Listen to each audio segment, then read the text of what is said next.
had everything money could buy, but the moment I saw her sitting on that sidewalk with two hungry children, I realized I had nothing that mattered. These words from Logan Bennett reveal how finding his childhood crush homeless turned his perfect life upside down. What would you do if you found someone you once loved at their lowest point? In today's story, a chance encounter leads a wealthy businessman to make a decision that changes multiple lives forever. By the end of this video, you'll understand why true wealth has nothing to do with your bank account. What would you do if fate placed someone from your past directly in your path at their lowest moment? For Logan Bennett, this question became reality on an ordinary Tuesday evening that would change the course of multiple lives forever. Logan's shoulders ached as he left his office building. Another 14-hour day had left him mentally drained, his eyes burning from staring at financial projections and acquisition proposals. The setting sun cast long shadows across the downtown streets as he decided to take an unusual detour.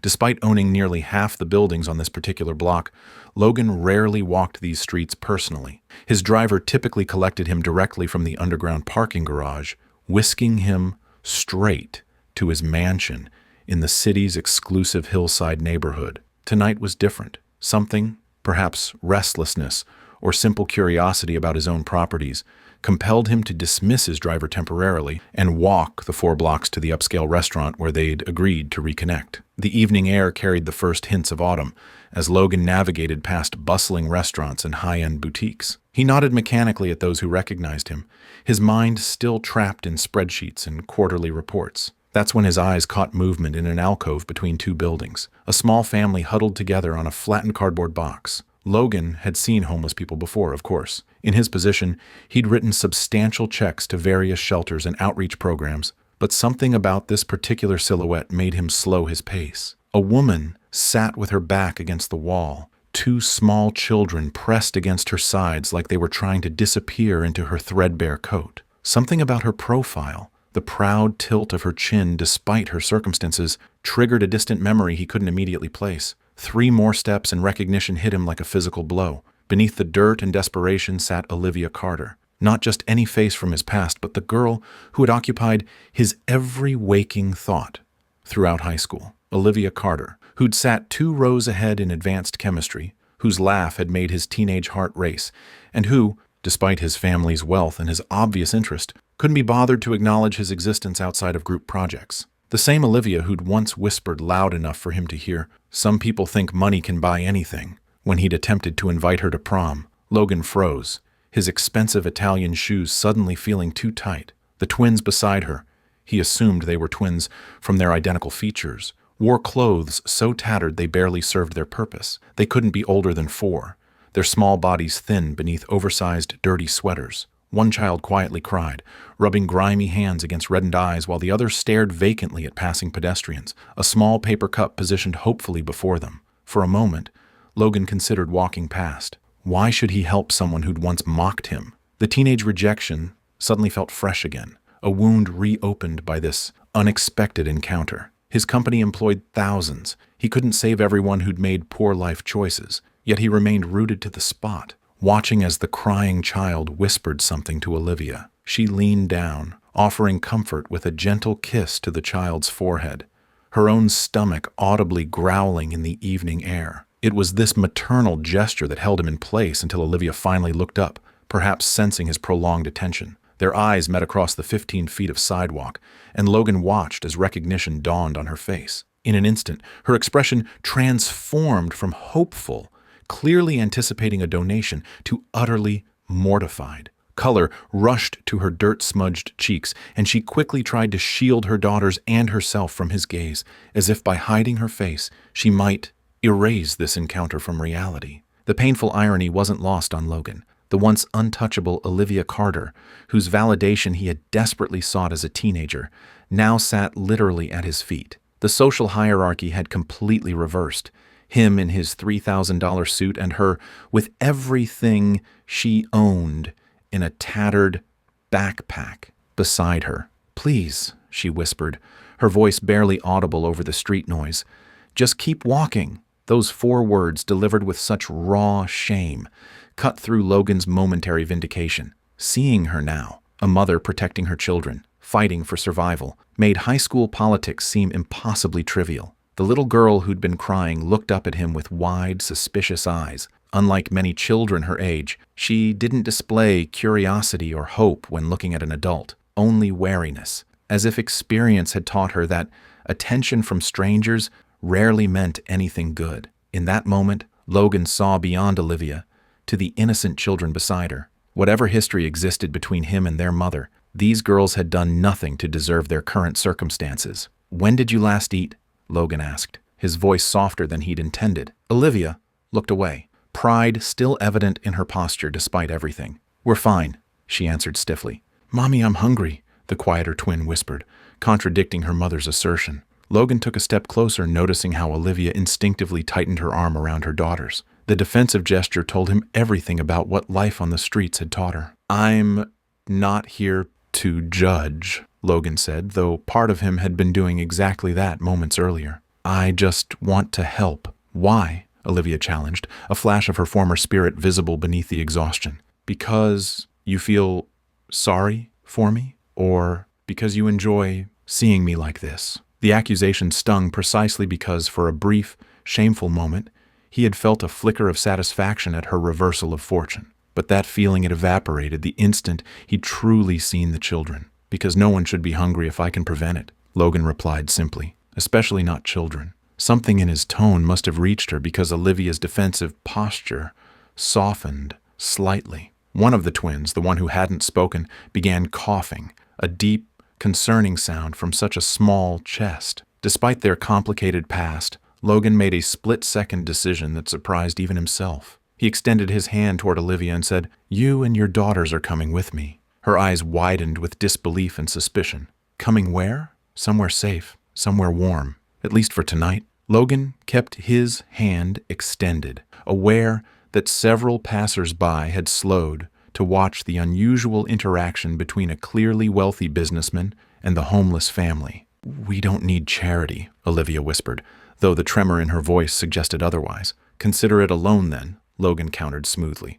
"You can pay me back someday." Before she could respond, his black Mercedes pulled smoothly alongside the curb, his driver having circled back when Logan failed to arrive at their meeting point. The twins stared at the vehicle with unconcealed awe, while Olivia's expression remained conflicted. "One night," Logan said quietly. "Food, showers, clean beds, no strings attached. And tomorrow, if you want to leave, I'll drive you anywhere you want to go." The coughing child had another spell, this one worse than before. Olivia closed her eyes briefly, maternal concern finally overriding pride. "One night," she agreed, her voice barely audible. Logan helped gather their meager belongings, a backpack, a plastic bag containing what looked like school workbooks, and a worn teddy bear one twin refused to relinquish. As his driver opened the car door, Olivia hesitated at the threshold between her current reality and whatever uncertain future awaited inside. "Why are you really doing this?" she asked, searching his face for hidden motives. Logan considered several responses before settling on the truth. "I'm not entirely sure myself." As Logan's Mercedes pulled up to the gates of his estate, his simple admission of uncertainty lingered between them. The twins' eyes widened at the mansion looming before them, their small faces pressing against the car windows. For children who've known homelessness, such grandeur wasn't merely impressive.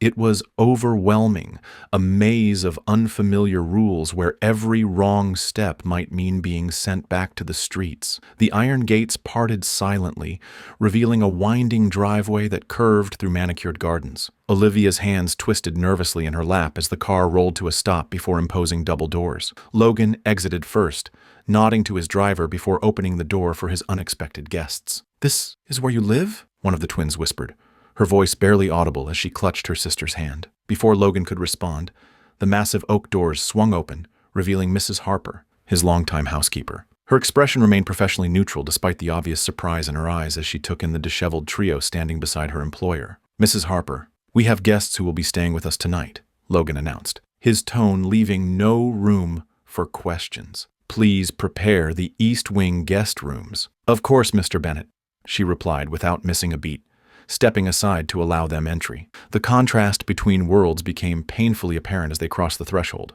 The twins froze just inside the door, overwhelmed by the soaring ceilings, crystal chandelier, and gleaming marble floors. They stood huddled together on the pristine tile, unconsciously trying to make themselves smaller, as if afraid their very presence might somehow contaminate the perfection surrounding them. "Girls," Olivia whispered urgently, her body rigid with tension, "don't touch anything." Her voice carried the edge of someone accustomed to having nothing and terrified of breaking something of value. Logan noticed her discomfort immediately. "It's just stuff, Olivia," he said quietly. "Nothing here is more important than people." He guided them through the foyer toward a spacious kitchen, where Mrs. Harper was already setting places at a small breakfast table. The twins, Harper and Hazel, moved with the cautious hesitation that spoke volumes about their past experiences. They eyed the platters of food Mrs. Harper began arranging with suspicious hunger, their small bodies tense as if expecting the offer to be withdrawn at any moment. "Please eat as much as you'd like," Logan encouraged, pulling out chairs for them. The girls looked to their mother for permission, only reaching for the food after Olivia's slight nod. Even then, their movements were calculated, taking small portions, eating quickly but carefully, occasionally slipping bits of bread into their pockets when they thought no one was looking. Logan pretended not to notice this hoarding behavior, recognizing it as a survival mechanism. Instead, he busied himself helping Mrs. Harper prepare rooms while giving the family space to eat without feeling watched. "After dinner," he told Olivia, "Mrs. Harper can show you to your rooms. There are fresh towels and some clothes that might fit. They're new. Tags still on them." He hesitated. "We keep various sizes on hand for charitable donations." Olivia's pride visibly warred with her maternal instinct. She needed this help desperately, the warm food, the promise of clean clothes and beds, but accepting it from Logan of all people seemed like a cruel cosmic joke. The universe had a twisted sense of humor, placing her at the mercy of someone she'd once dismissed so callously. "Thank you," she managed, the words clearly difficult to form. Later that evening, Mrs. Harper led them upstairs, her experienced eyes noting with professional discretion the signs of hardship on the children's small bodies, the slight malnutrition evident in their thin arms, the healed scratches on their legs, the wary, evaluating gaze that no child their age should possess. As she prepared a warm bath, the twins stood at the bathroom door, seemingly reluctant to enter. "The water's just right," Mrs. Harper encouraged, her voice gentler than it had been all evening. "Would you like bubbles?" The girls looked confused by the question.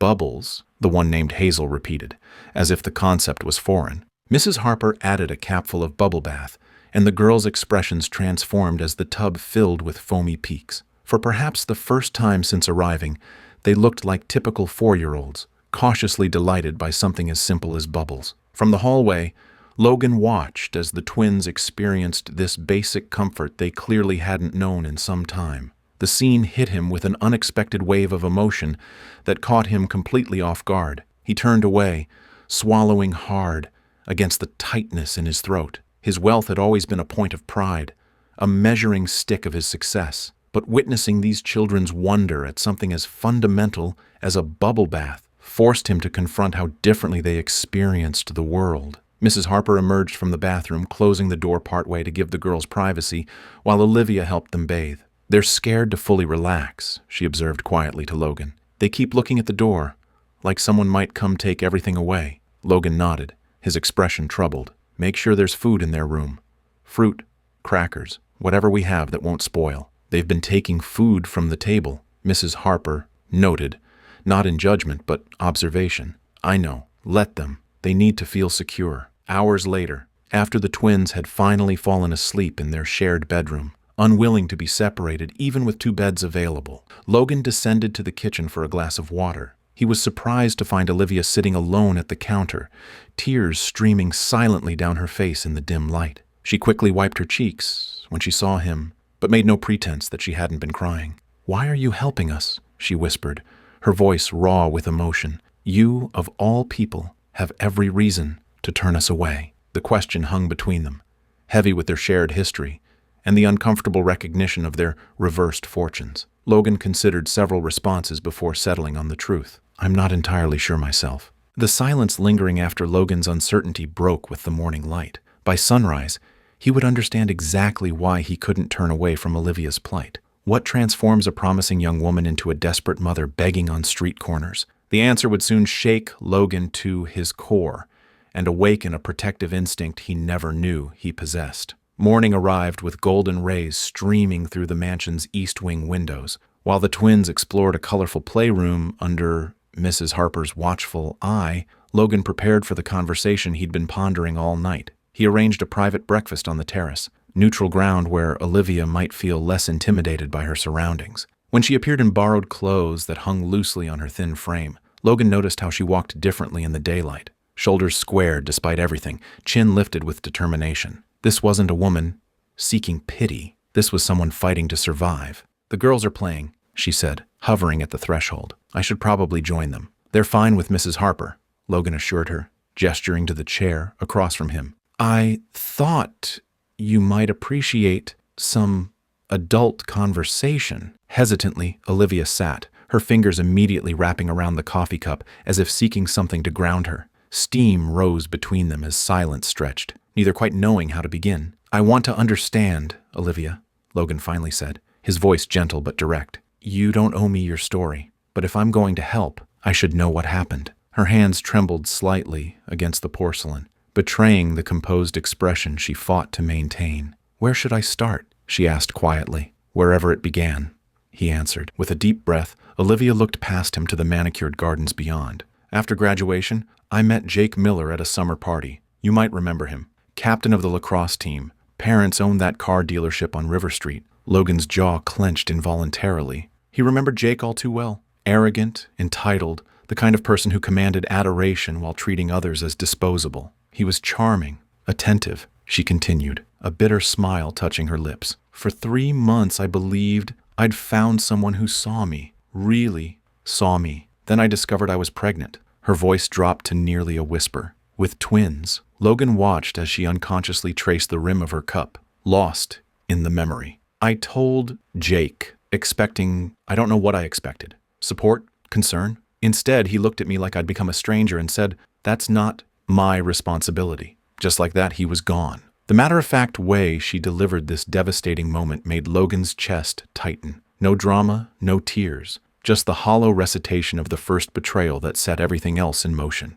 "My parents had moved to Arizona after I graduated. We weren't close. They'd made it clear college was my responsibility. When I called to tell them, my father said I'd made my bed and now had to lie in it." She shook her head slightly. "Classic him?" Logan pushed a plate of untouched pastries toward her. "Please eat something while you talk." She automatically took a croissant but set it on her plate untouched. "I tried to make it work. Dropped my college plans and took 3 jobs. Convenience store mornings, restaurant evenings, weekend retail. For a while I managed to keep an apartment, but childcare costs." She trailed off. "The system isn't designed for single mothers," Logan observed quietly. "No, it's not," she agreed, finally taking a small bite of the pastry, chewing thoughtfully before continuing. The psychological impact was almost worse than the financial strain. When someone abandons you during pregnancy, it creates this overwhelming sense of worthlessness that's hard to shake. A painful image formed in Logan's mind. Olivia, alone and pregnant, working multiple jobs while preparing for twins. The constant stress and fear, her only companions. "After they were born, I lasted almost 2 years before everything collapsed. The apartment building was sold, rent doubled, and suddenly we were out." Her voice remained steady, but Logan noticed how her knuckles whitened around the cup. "Shelter systems are overwhelmed. They'd place us for a few weeks, then we'd rotate out. Sometimes we'd stay with a coworker, sometimes in my car before it was repossessed." "Your friends from school?" Logan ventured. Her laugh held no humor. "The stigma of being a young single mother is powerful. I was too ashamed to reach out. Everyone was starting careers, traveling, living their lives. I couldn't bear having them see me like this. A failure, a cautionary tale." For the first time, anger flashed in her eyes, not at Jake or her parents, but at herself. "My pride kept me from seeking help until it was too late. By then, my support network had evaporated. I was completely alone except for Harper and Hazel." Logan found himself leaning forward, drawn by the quiet dignity with which she recounted her downfall. This wasn't self-pity. This was a woman accounting for every step that led her to that sidewalk, owning each decision while acknowledging the systemic failures that had worked against her. The final straw came 6 months ago. I'd managed to get a position at an office, regular hours, decent pay. Then Hazel got pneumonia. 3 weeks of hospital visits, medications I couldn't afford, missed work. By the time she recovered, I'd lost the job and our room at the shelter. She finally met Logan's gaze directly. "That's how you found us. 3 nights on that corner,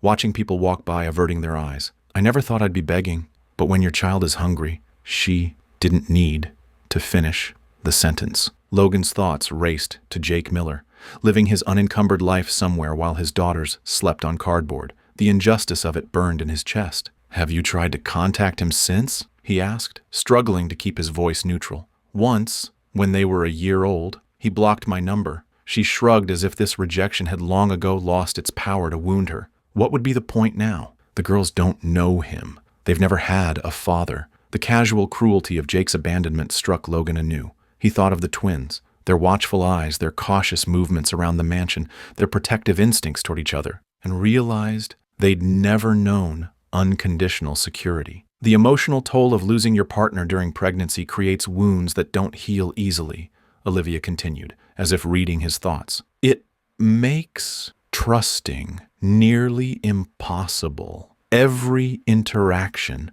becomes a potential betrayal. For the first time, Logan truly understood why she'd been so resistant to his help the previous evening. It wasn't just pride. It was self-preservation, born from repeated disappointment. "I tried everything," she said, absently brushing crumbs from her fingers. "Food banks, assistance programs, church outreach. But there are so many cracks to fall through. When you're constantly moving, lacking documentation, or missing appointments because your child is sick." Logan saw in her the resilience that had kept her going, the fierce determination that had pushed her to survive one more day, then another, and another. He understood now that her presence on that sidewalk wasn't a failure, but a testament to her refusal to surrender. "The hardest part," she admitted, her voice finally wavering, "is knowing they deserve so much more than I could give them. They're brilliant, Logan. Hazel memorizes every book I can borrow from the library. Harper can solve puzzles meant for children twice her age. They shouldn't be paying for my mistakes." "Your only mistake was trusting someone who proved unworthy," Logan corrected gently. A single tear escaped before she could catch it. Brushing it away quickly, she straightened her shoulders and looked directly at him. "Despite everything, those girls are my world," she said with unexpected strength. "They're the reason I get up every morning, why I haven't given up." In that moment, Logan saw beyond the woman sitting across from him, beyond their shared past and her current circumstances. He saw someone who had been broken by systems and people who should have protected her, yet somehow remained undefeated. While Olivia remained undefeated in spirit, her mind had adapted to survival in ways that made accepting help nearly impossible. The psychological trap of learned helplessness had convinced her she didn't deserve more than mere existence, a mindset Logan would need to dismantle with something far more powerful than charity.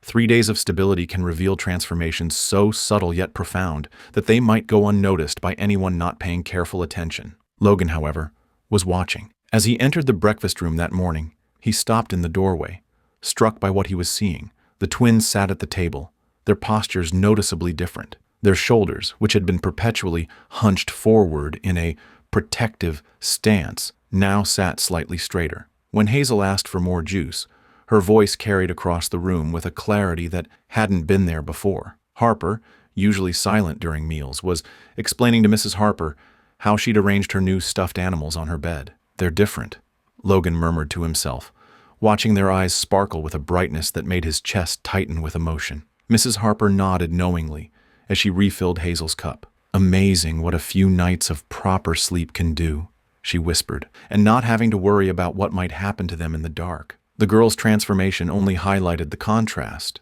with their mother. While Olivia had showered and was wearing clean clothes, her body remained coiled like a spring. Logan had noticed her up before dawn each morning, making beds, wiping down surfaces in the kitchen, organizing items that were already in perfect order. She accepted food only after ensuring her daughters had eaten first, and she kept glancing at the door as if expecting to be told their time was up. "I'd like to discuss when we should move on," Olivia said abruptly that afternoon, finding Logan in his home office. She stood in the doorway, not quite entering. "We appreciate everything, but we can't impose indefinitely." Logan set down his tablet, recognizing the familiar pattern, the protective withdrawal before rejection could occur. It was the defensive mechanism of someone who had learned that good things always came with an expiration date. "Sit down, please," he said, gesturing to the chair across from him. "I'd like to propose something." Olivia perched on the edge of the seat, ready to flee. "We don't need charity." "This isn't charity," Logan responded. "It's an investment.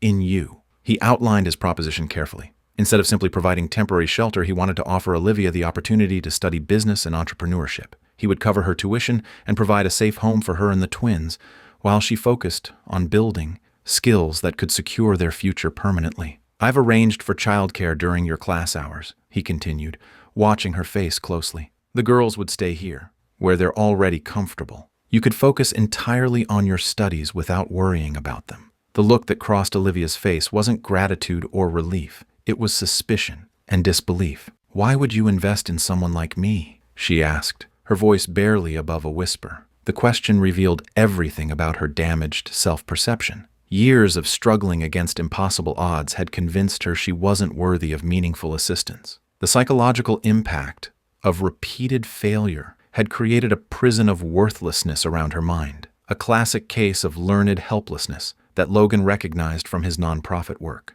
"Because your circumstances don't define your capabilities," Logan answered simply. "I've seen how you stretch resources, how you problem solve, how you've kept your family together despite everything. Those are entrepreneurial skills that can't be taught." While Olivia pondered his offer with cautious skepticism, the twins were experiencing their own transformation. Their initial wariness around Logan had begun evolving into something different. At dinner that evening, Harper tugged at his sleeve. "Why is your watch ticking?"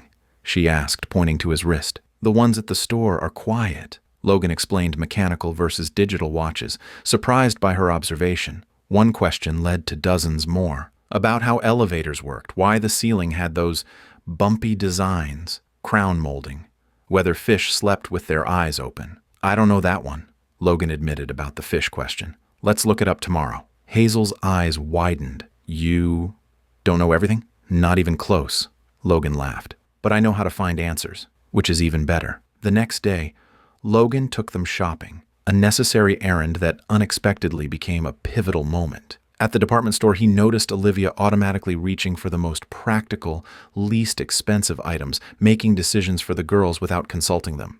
"Let them choose," he suggested gently. Within reason, of course. Olivia hesitated, then nodded, stepping back as Logan knelt between the twins. "You can each pick 5 outfits you like," he told them.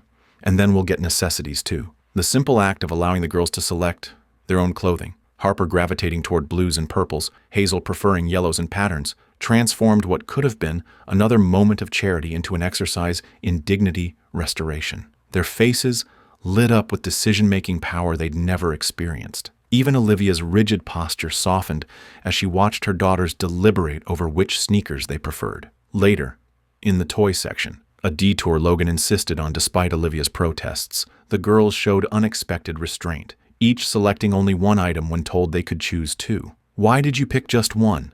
Logan asked them in the car. Hazel clutched her stuffed elephant. "So we can save the other for later, in case." She didn't finish, but she didn't need to. Even at 4, they understood the concept of rationing good fortune. It broke something inside Logan to realize how deeply their instability had affected them. That evening, after the twins were occupied with Mrs. Harper, Logan passed by the small writing desk in the guest wing and noticed something that stopped him mid-stride. A business course application lay partially completed on the surface, Olivia's neat handwriting filling in personal details, but hesitating at the section asking for career goals. He didn't mention it when he saw her later, understanding that pushing too hard might cause her to retreat. Instead, he simply told her about a local business incubator program, specifically designed for parents returning to the workforce. "They offer childcare during sessions," he mentioned casually. "I'm on the board. Just thought you might be interested." That night, passing the twins' room,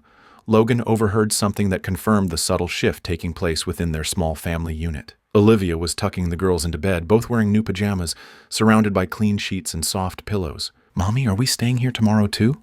Hazel asked, her voice heavy with sleep. There was a pause before Olivia answered. "Yes, sweetheart. We're staying a while longer." "I like it here," Harper murmured. "The food stays in the refrigerator and doesn't run away." Logan moved to continue down the hall when he heard something else. A single word whispered so quietly he almost missed it. Hope, Olivia breathed, the sound strange and rusty in her mouth, as if she were trying out a foreign language. Maybe we can hope. Logan leaned against the wall, overwhelmed by the weight of that single, fragile word. In that moment, he understood that the most valuable thing he could offer wasn't money or shelter or even education. It was the space and safety for hope to take root again in soil that had been barren for far too long. The distance between begging on a street corner and walking into a corporate boardroom is measured in more than just city blocks. It's a chasm of unwritten rules, invisible social cues, and the crushing weight of imposter syndrome. As hope took root in the safety of Logan's home, a more daunting challenge awaited Olivia beyond those protective walls.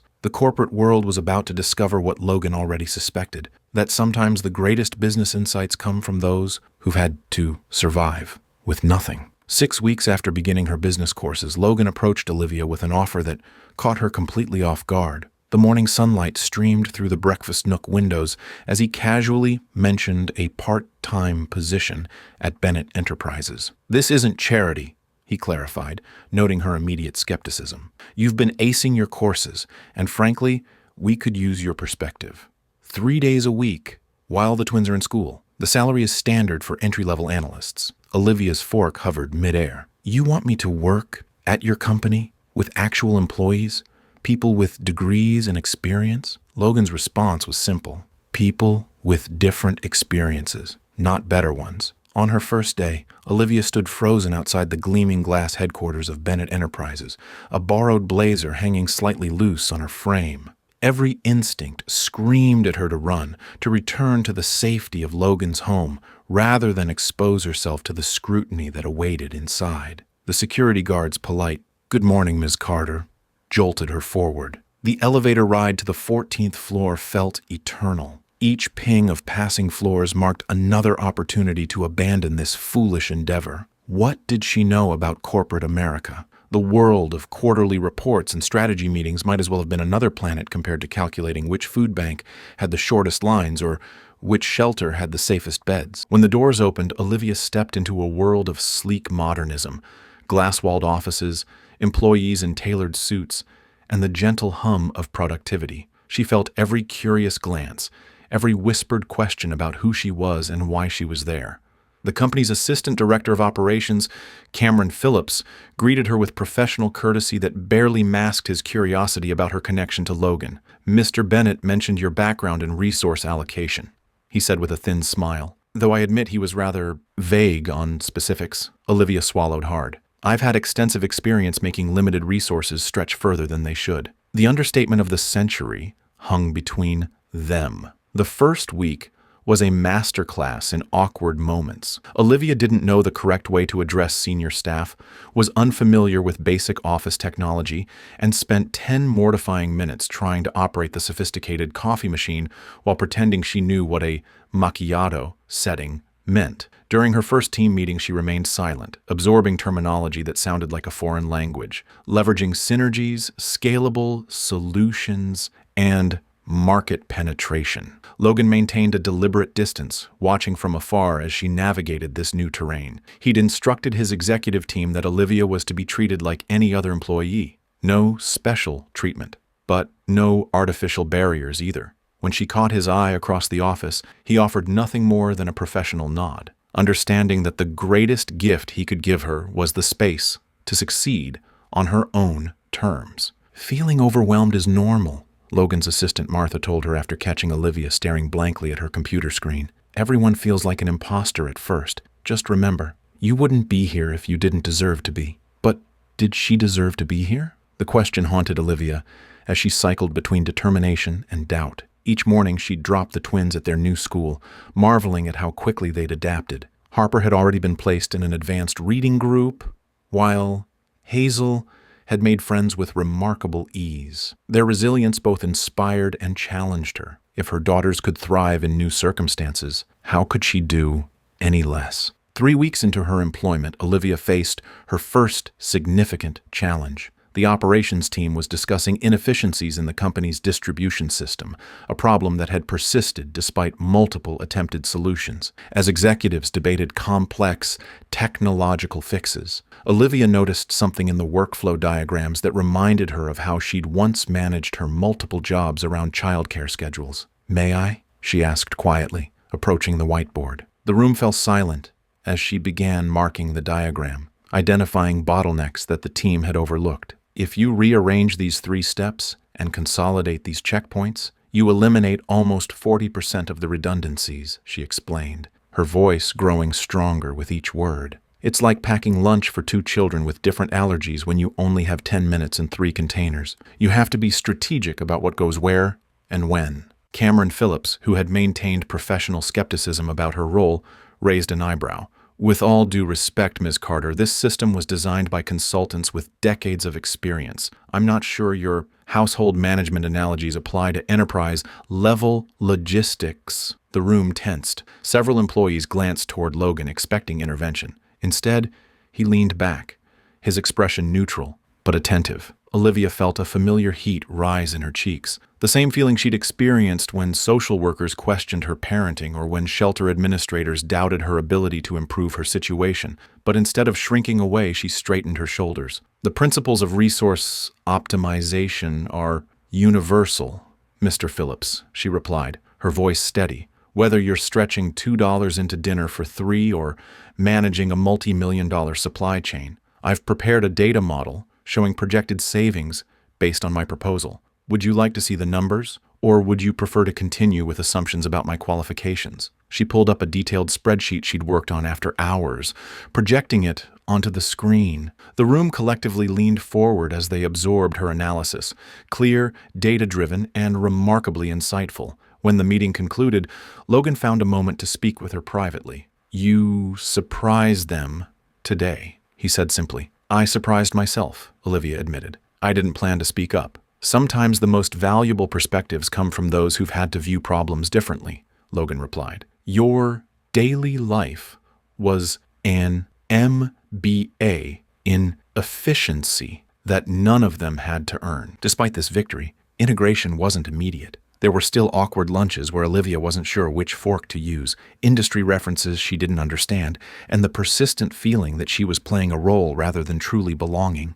But small successes accumulated, a suggestion implemented, a process improved, a colleague seeking her input. Meanwhile, the twins blossomed in their new school environment. Their teacher reported remarkable progress, noting that despite obvious educational gaps, both girls showed exceptional aptitude when given proper resources. Harper had developed a passion for mathematics, while Hazel's artistic talents emerged through the school's robust arts program. The stability of routine, consistent meals, regular bedtimes, and the absence of constant worry accelerated their development in ways that sometimes brought Olivia to tears. 8 weeks after her first day, Olivia's distribution system modifications were fully implemented.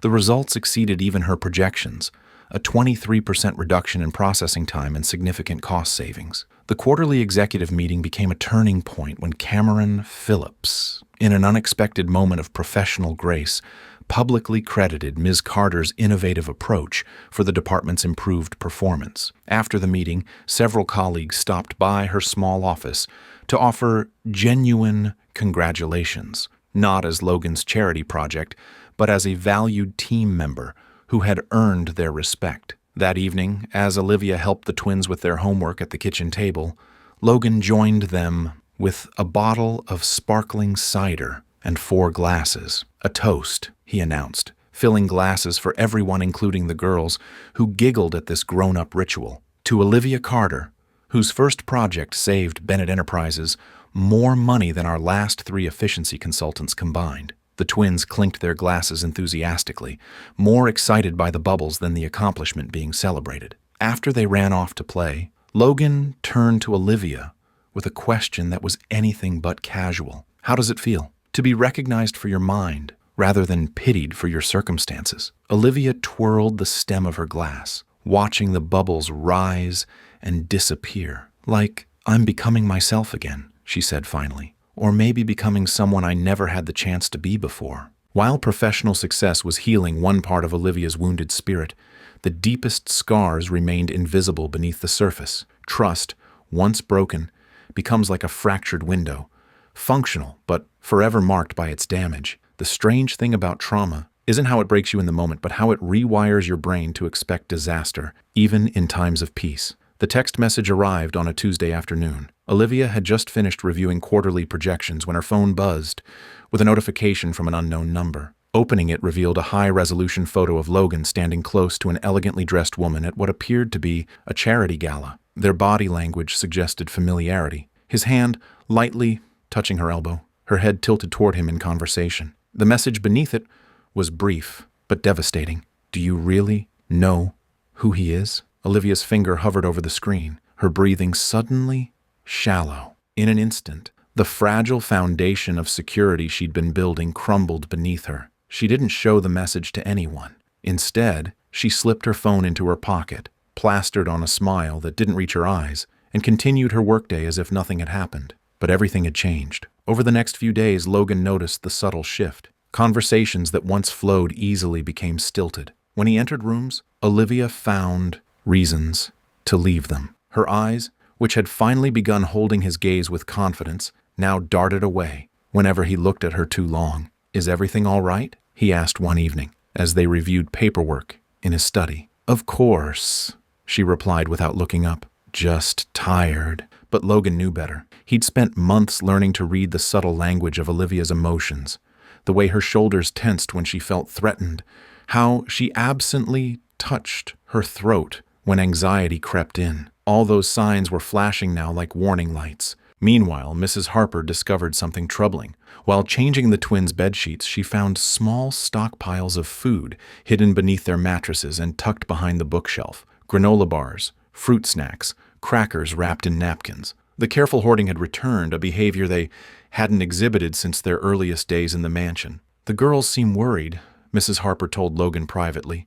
"Children are like emotional barometers. They sense when storms are brewing, even when we try to shield them." That evening, Logan found Harper methodically arranging dried fruit in a small box under her bed. He sat down on the floor beside her, careful not to disturb her system. "That's quite an organization method you have there," he said gently. Harper's hands stilled. "It's for emergencies." "What kind of emergencies are you preparing for?" The little girl's eyes darted toward the door before she whispered, "In case we have to leave fast." The revelation hit Logan like a physical blow. Whatever was happening with Olivia had triggered the twins' deepest insecurity, the fear of losing their newfound stability. Their history of abrupt displacement had taught them to prepare for sudden abandonment. Determined to uncover the source of this regression, Logan began paying closer attention. He noticed Olivia checking rental listings on her laptop, researching public assistance programs, making calls during her lunch breaks to inquire about available apartments. She was planning an escape route.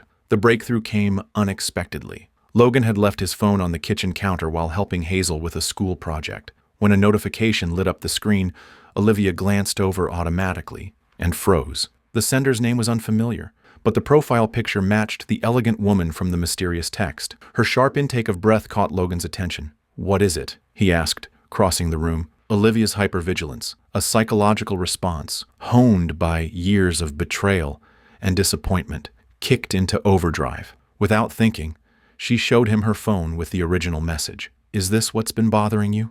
Logan asked, his voice softening as understanding dawned. "Olivia, that's Alexandra Pearson. She's our international marketing consultant. We were discussing expansion strategies at the foundation fundraiser last month. Then why would someone send this to me with that message?" Olivia demanded, the weeks of contained anxiety finally boiling over. Logan sighed heavily. "I'm guessing it was Daniel Mercer.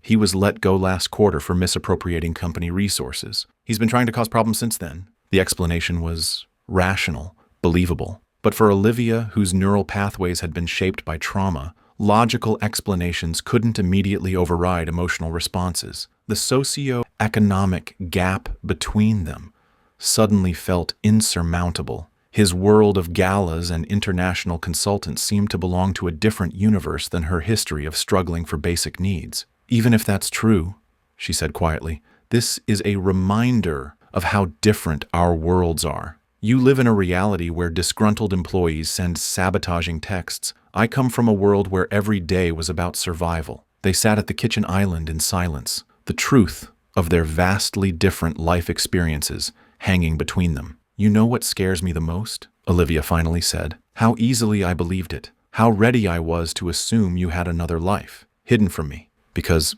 that's what I've come to expect from people. Disappointment, lies, abandonment. Logan reached across the counter but stopped short of touching her hand, respecting the emotional distance she needed. The text message was meant to hurt you, but it revealed something important. You're still bracing for impact, Olivia, still waiting for everything to fall apart. I've spent so long waiting for the other shoe to drop that I don't know how to live without that fear anymore, she admitted, the confession itself a kind of surrender. Logan nodded, not rushing to dismiss her feelings with empty reassurances. Then we'll work on it together. One day at a time, he said. Healing isn't a straight line. It's messy and complicated, especially when trust has been broken before. That night, they sat with the twins and addressed their fears directly. Logan explained that while grown-ups sometimes have misunderstandings, it didn't mean the family was in danger of breaking apart. This is your home for as long as you want it to be, he assured them. You don't need to hide food anymore. I promise there will always be enough. Hazel looked skeptical. But what if something changes? What if we have to leave again? Olivia pulled her daughters close. If anything ever changes, we'll talk about it together first. No surprises, no secrets. It was a promise to her children, but also to herself. A commitment to face challenges through conversation rather than withdrawal. Later that week, Logan surprised Olivia by setting up a meeting with his therapist, someone he'd been seeing since his parents' deaths years earlier. I've never dealt with the kinds of challenges you have, he told her. My privilege has shielded me from many harsh realities, but I want to understand your perspective better, and I want to give you the support you actually need. Not just what I think you need. His acknowledgement of their different experiences and his willingness to learn rather than dismiss represented a turning point. The mysterious text had nearly destroyed what they were building, but in confronting it, they'd established something essential. The understanding that trust isn't about blind faith, but about choosing to work through fears together. Sometimes healing demands we look our demons directly in the eyes. Despite the foundation of trust Olivia and Logan were building, a shadow still loomed over her ability to fully embrace their future, the man who'd walked away when she needed him most. The twins' biological father had never witnessed what his abandonment had cost them, and Olivia had never truly confronted him about it. Until now, the conversation would last less than 10 minutes, but its impact would determine whether she could fully step into her future or remain forever tethered to her past. I need to see Jake, Olivia announced one evening, her voice steadier than she felt. Logan looked up from his laptop, surprise flashing across his face. They had been sitting comfortably in his study, the kind of domestic scene that would have been unimaginable to her just months ago.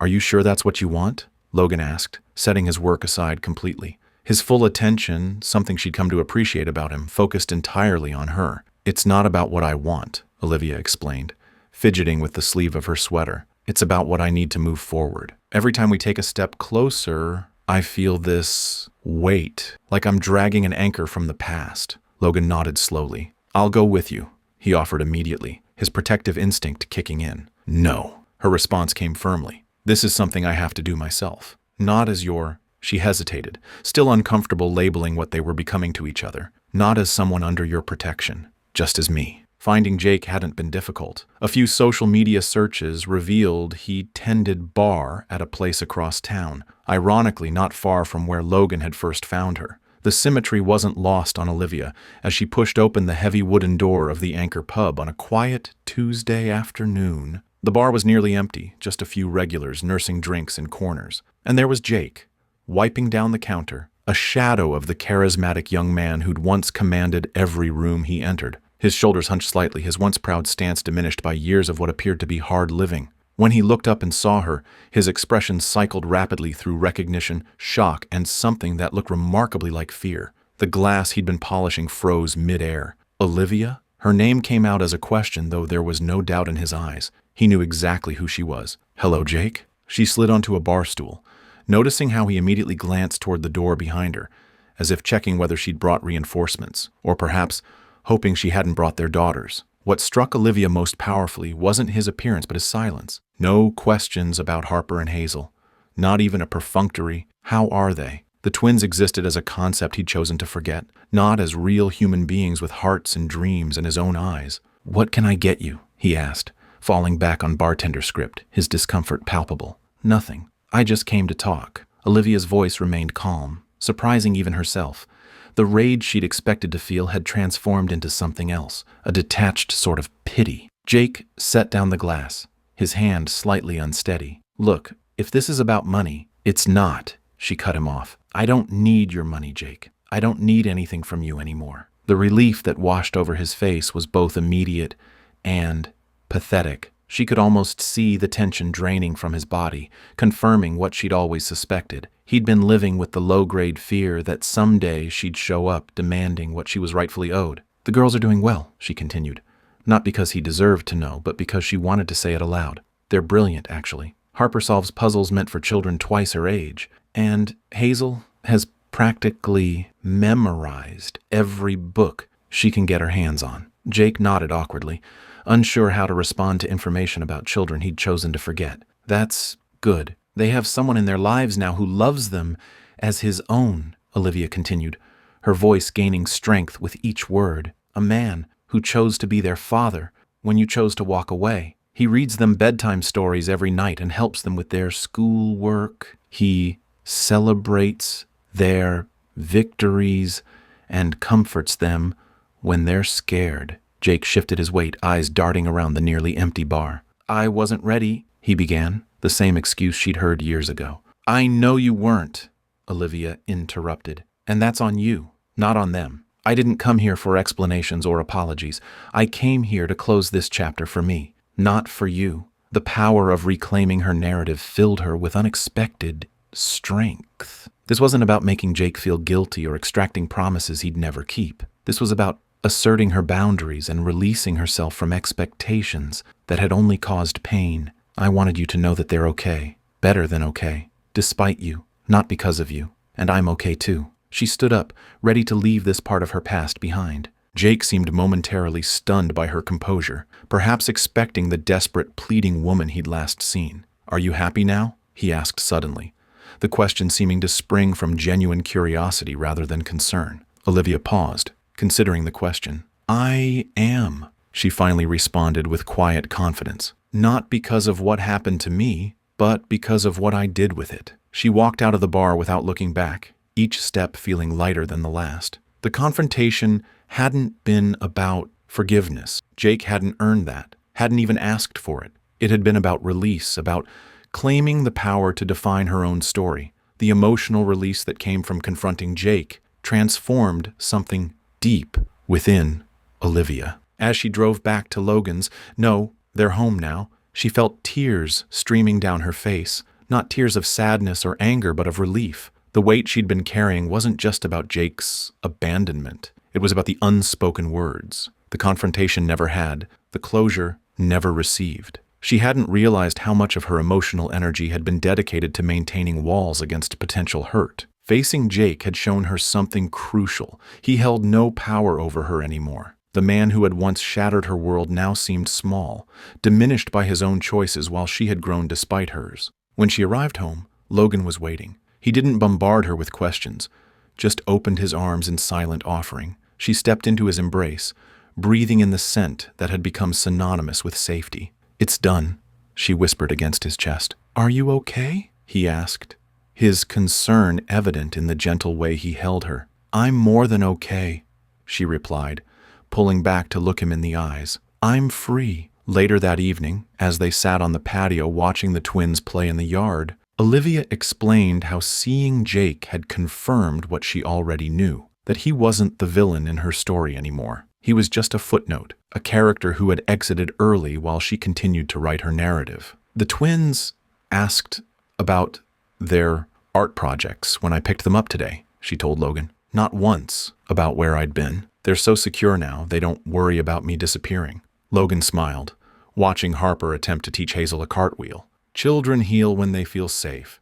So do adults. Safety allows wounds to heal, but a true home is built on something more profound: commitment. As Logan watched the twins play in the garden that had become theirs over the past 6 months, he knew the time had come to transform their arrangement into something permanent. The question wasn't if, but how to propose to a woman who had experienced so much loss, and to the daughters who had become his in every way that mattered. For a man whose career was built on high-stakes business decisions made without hesitation, Logan found himself uncharacteristically anxious. He'd negotiated billion-dollar contracts with less trepidation than he felt planning this proposal. This wasn't a business transaction. It was about forming an unbreakable bond with the family who had transformed his mansion into a home filled with laughter and love. "Mr. Bennett, are you sure about involving the twins?"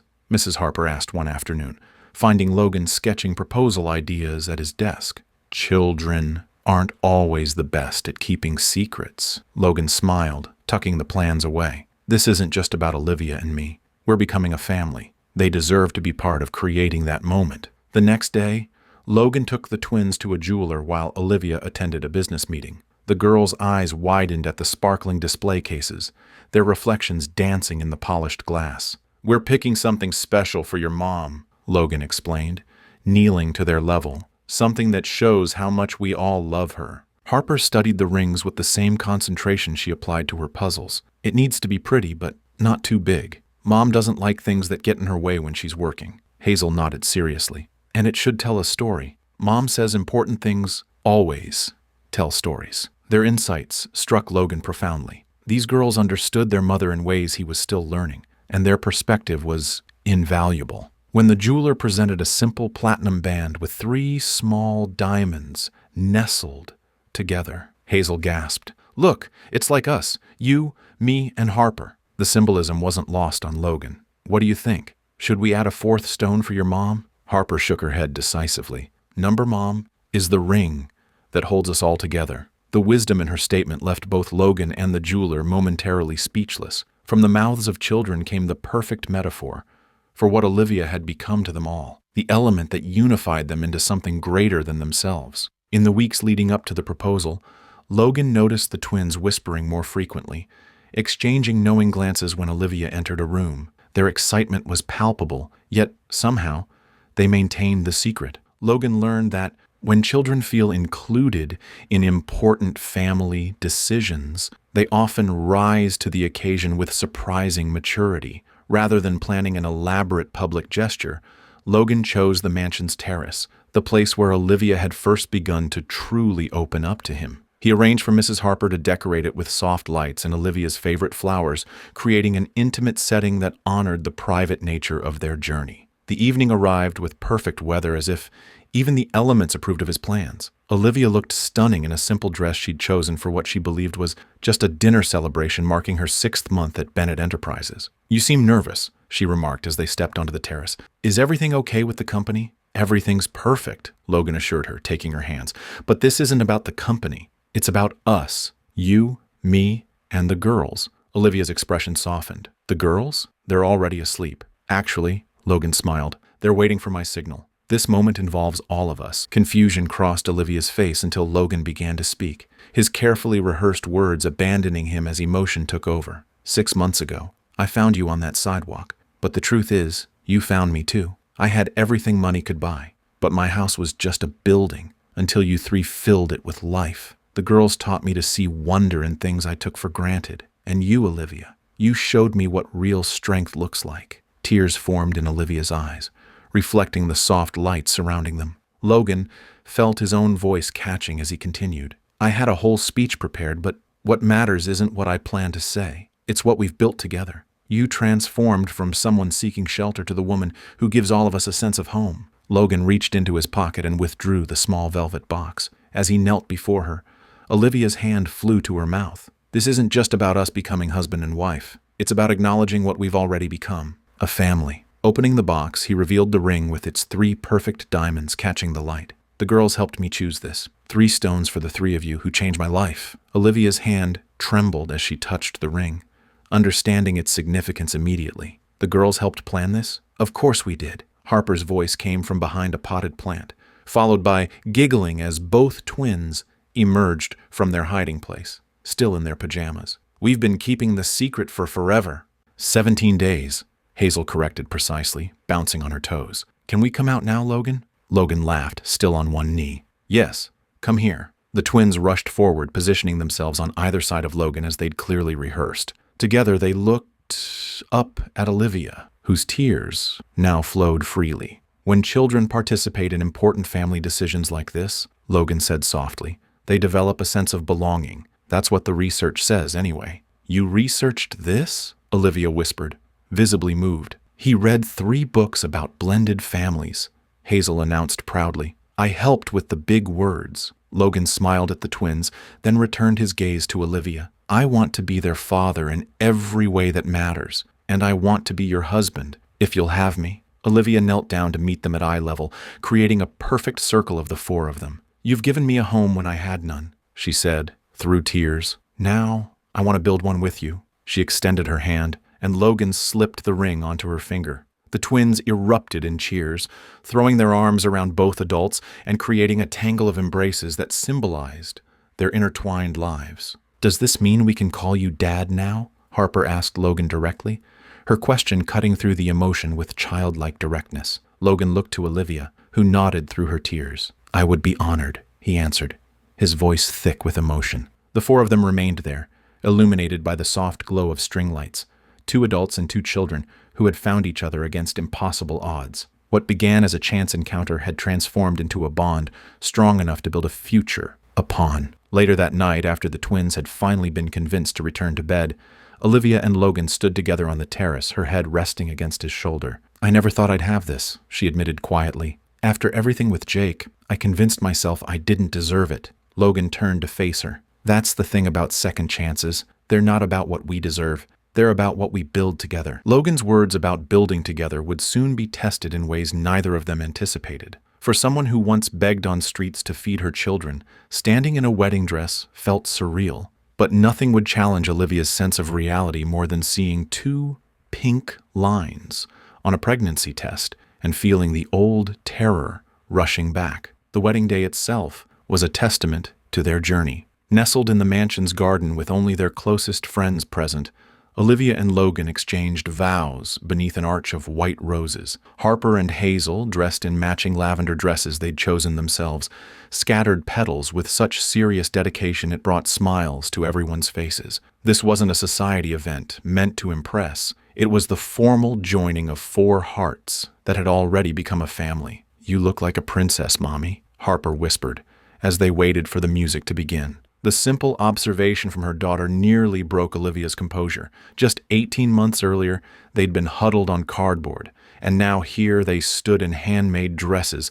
clean and thriving. Throughout the ceremony, Logan seemed to sense whenever Olivia's mind drifted toward disbelief, his thumb would brush against her hand, or he'd catch her eye with a private smile, small anchors pulling her back to the present moment. When he recited his vows, his voice carried across the garden with unwavering certainty. I promise to remind you every day that this is real, that this is permanent, and that our family is unbreakable. At the reception, Mrs. Harper pulled Olivia aside, pressing something into her palm. I've been with Logan for 15 years, she said softly. I've never seen him look at anyone the way he looks at you 3. This isn't charity or rescue anymore, it's home. The object in Olivia's hand was a small silver key to the mansion's private garden, a symbol that this was truly her home now too. The newlyweds settled into married life with surprising ease. Logan's morning routine expanded to include making breakfast with the twins while Olivia prepared for work. Evenings found them helping with homework, or all 4 curled on the sofa for movie nights. For the first time, their lives had a rhythm unmarked by crisis. 3 months after their wedding, Olivia stared at the pregnancy test in her bathroom, her heart racing with contradictory emotions. Joy bubbled up at the thought of expanding their family, immediately followed by crushing fear. The last time she'd seen those 2 pink lines, she'd ended up abandoned and desperate. Even with Logan's love surrounding her, old terror flooded her system. Breathe, she whispered to herself, gripping the counter. This isn't then. This isn't the same. When she finally emerged from the bathroom, Logan was waiting. One look at her face told him everything. His arms encircled her as she trembled. I should be happy, she whispered against his chest. I am happy. But I'm also terrified. That makes two of us, Logan admitted with surprising vulnerability. But we're terrified together, which makes all the difference. Telling the twins about the pregnancy became an unexpected source of healing.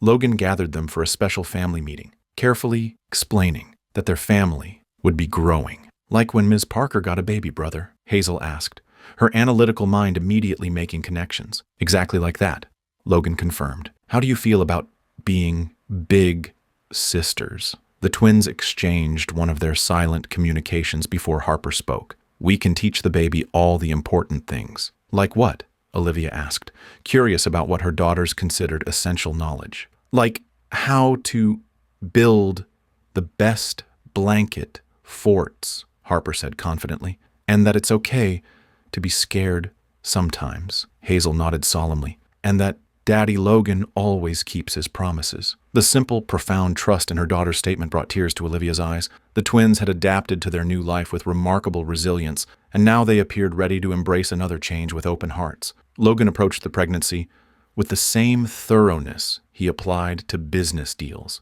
He researched the best obstetricians, read every recommended book on pregnancy and child development, and transformed one of the mansion's rooms into a nursery with the twins' enthusiastic help. But despite all the preparation and support, the pregnancy triggered Olivia's deepest insecurities. The phenomenon psychologists call waiting for the other shoe to drop manifested strongly.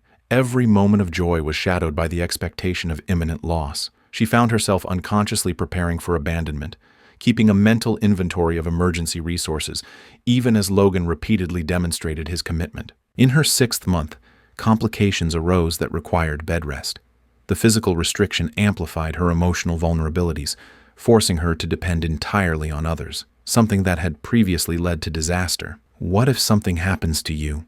She asked Logan one evening, finally voicing her deepest fear. What if I'm left alone with 3 children instead of 2? Logan sat beside her on the bed, taking her hands in his. First, I've updated my will and insurance to ensure you and the children would never struggle financially. Second, Mrs. Harper has already promised she'd stay with you no matter what. And third, he squeezed her hands gently, I have no intention of going anywhere. Jake didn't plan to leave either, Olivia whispered. No one plans to abandon their family. It just happens when things get hard. That's where you're wrong, Logan replied, his voice firm but gentle. Jake chose the easier path. Being scared is normal. Walking away is a choice, and it's not a choice I'll ever make. The twins, sensing their mother's anxiety, developed their own form of support. Each night they'd climb carefully onto her bed for story time, often placing small treasures they'd found on her nightstand. A perfect autumn leaf, a sparkly rock, a drawing of their future family of 5.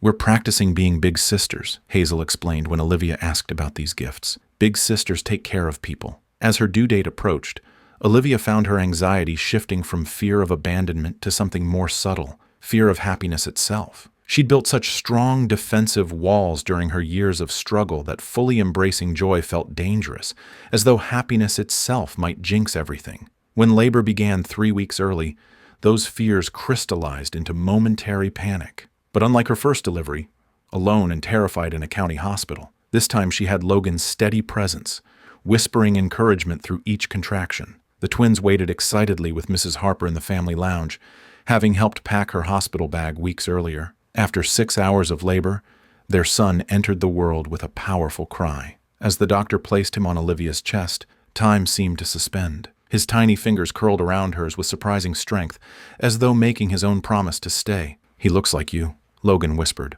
awe evident in his voice as he gently traced their son's delicate features. When the twins were finally allowed to meet their brother, they approached with uncharacteristic caution. Harper's eyes widened at his tiny size, while Hazel studied him with scientific curiosity. He's smaller than my dolls, Harper observed, carefully touching his miniature hand. That's because he's real, Hazel explained with big sister authority. Real babies start small so we can help them grow. The image of Logan holding their son while the twins peered curiously at their brother burned itself into Olivia's memory, a perfect tableau of the family they'd created together. For the first time, she allowed herself to fully believe in the permanence of their happiness. That moment of perfect family happiness planted a seed in Olivia's mind that would grow into something revolutionary. While most people who climb out of desperate situations focus solely on securing their own futures, Olivia couldn't stop thinking about the women still trapped in the nightmare she'd escaped. Who better to design a support system than someone who had experienced every gap and failure in the existing ones?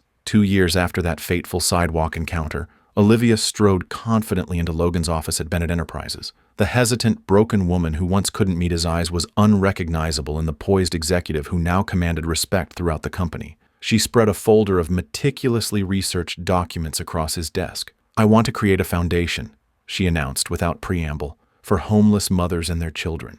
Logan leaned forward, intrigued but not surprised. He'd noticed how Olivia would linger whenever news reports about homelessness appeared, how she'd quietly donate portions of her salary to local shelters despite their comfortable financial situation. "I've been thinking about this for months," Olivia continued, her voice steady with conviction. "The existing programs miss so much. They offer pieces of solutions, but not the complete support system these families actually need." Her proposal outlined something unprecedented. A holistic approach combining immediate housing with childcare, education pathways, mental health support, and employment training. But what made it truly innovative was how each element connected seamlessly with the others, addressing the practical realities that had once tripped up Olivia herself. The transportation gaps alone force women to choose between job interviews and getting their kids to school, she explained, pointing to a section of her presentation. "And the constant documentation requirements. Try keeping birth certificates and social security cards safe when you're moving between shelters or sleeping in your car." Logan studied the budget projections, impressed by their thoroughness.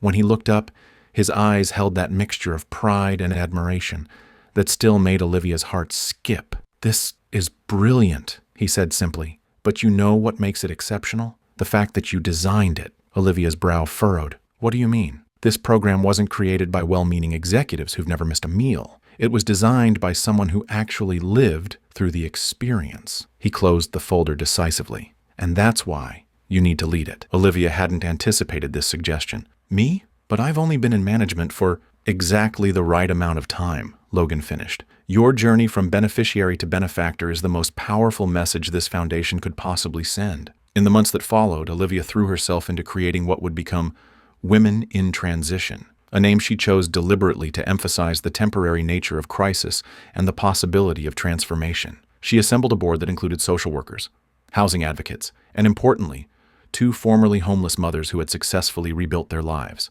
At home, the twins, now in 1st grade and flourishing, became enthusiastic participants in their mother's mission. One evening, Logan found Harper and Hazel sitting cross-legged on the floor of their playroom, carefully arranging items in small backpacks. "What are you 2 up to?" he asked, crouching beside them. "We're making welcome bags for the kids," Harper explained seriously, holding up a small stuffed animal. "Mom says when you move to a new place, having something that's just yours makes you feel better." Hazel nodded, tucking a colorful notebook into another bag. "And we're writing notes too, so they know other kids understand." Logan felt his chest tighten with emotion as he watched his daughters, no longer fearful children hiding food, but confident young girls, extending compassion to others. This transformation, perhaps even more than Olivia's professional success, represented the true miracle of their journey. The foundation's first transitional housing facility opened 8 months later, a renovated apartment building with 15 fully furnished units,